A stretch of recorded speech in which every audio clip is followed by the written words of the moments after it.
से बोलिए शिव शंकर भगवान की।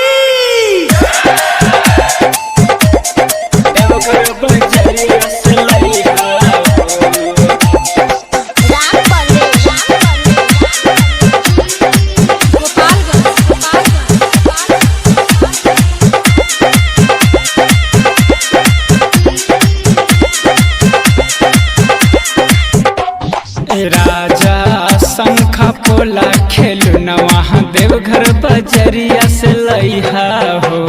ए राजा शंखा पोला खेलू न वहाँ देवघर बजरिया से लइहा हो।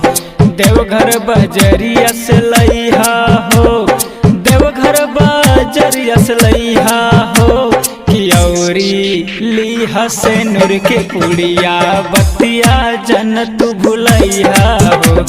ए राजा शंखा पोला खेलू नवा देवघर बजरिया से लइहा हो।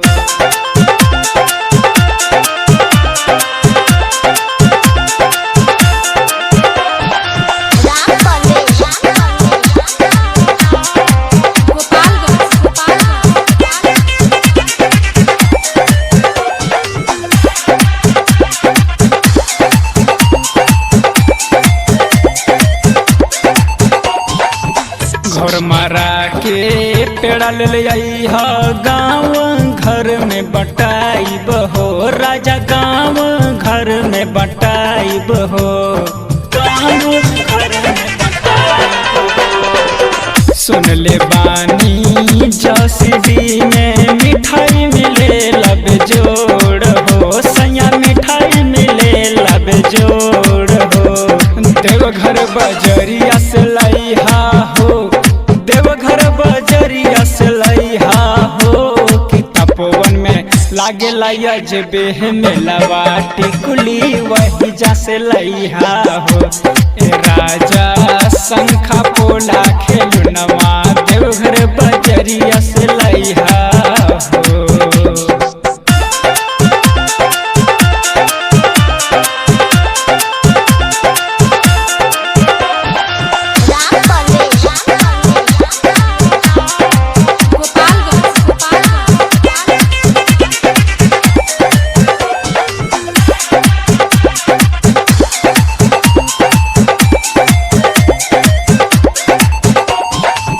सैया दे घरू बतिया सुना जन तू भुलैहा हो। पिया जन तू भुलैहा हो। जन तू भुलैहा। सावन में गाना बजला जीतू के सीडी ले अइहा हो। राजा सीडी ले अइहा हो। देवघर बजरिया से लइहा हो। देवघर बजरिया से लइहा हो।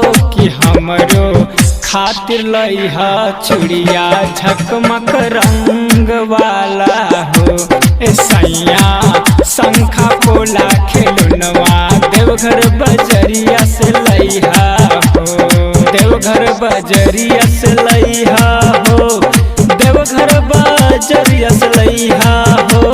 कियौरी लीहा से नूर के पुड़िया बतिया जन तू भुलैहा हो। ए राजा शंखा पोला खेलू नवा देवघर बजरिया से लइहा हो।